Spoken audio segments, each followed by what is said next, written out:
ያያችሁን ነገር አላ ወድቃለች ተብላችሁ የተጠራችሁት እሱ ቤት ነው። አንቺ ሞደቋን ሰምተሽ ሄድሽው እሱ የተከራየው ህንጻ ላይ እሱ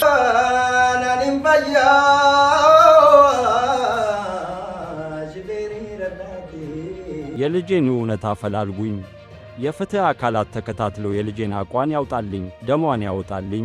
አባታቷ አዱኛ ዋቆ የወጣቷ ቀነኒ አዱኛ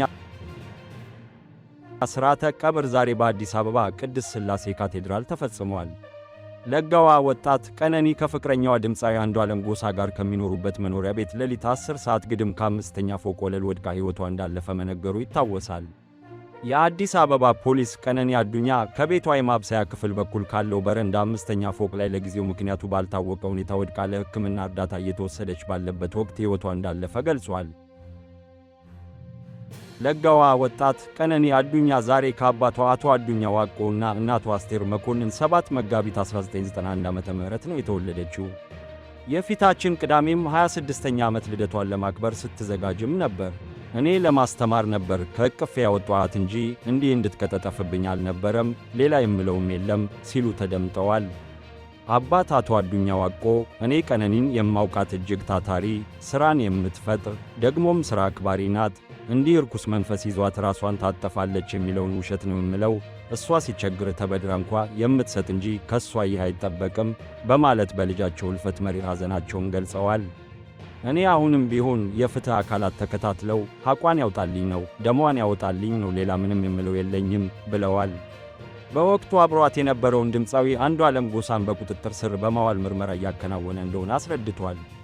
ዛሬ በቅድስት ሥላሴ በተፈጸመው ሥርዓተ ቀብሯ ላይ ፍቅረኛው አርቲስት አንዷለም ጎሳ በፖሊሶች በመታጀብ ተገኝቶ ርሙን በማውጣት ሥርዓተ ቀብሯ ላይ ተገኝቷል።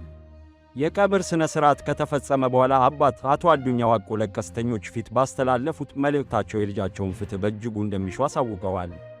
ሁላችሁንም የምጠይቃችሁ አርቲስቶቻችንም ለእናንተ የማስተላልፈው መልእክት የልጄን እውነት አፈላልጉኝ፣ እንደ አጫሉ ሞትም ተድበስብሶ ዕዳ ይቀርብኝ ብለዋል።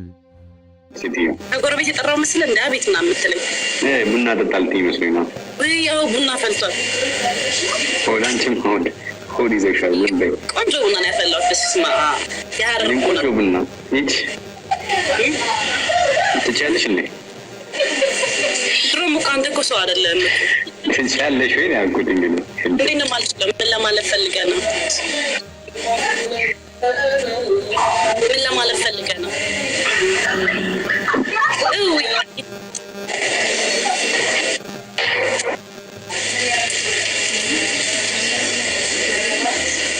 ሰላም ሰላም፣ ደህና ነህ?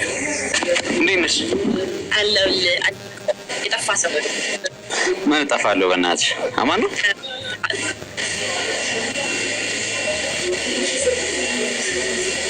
ኪዩ ስማ፣ አንተ ኪዩ ኪያ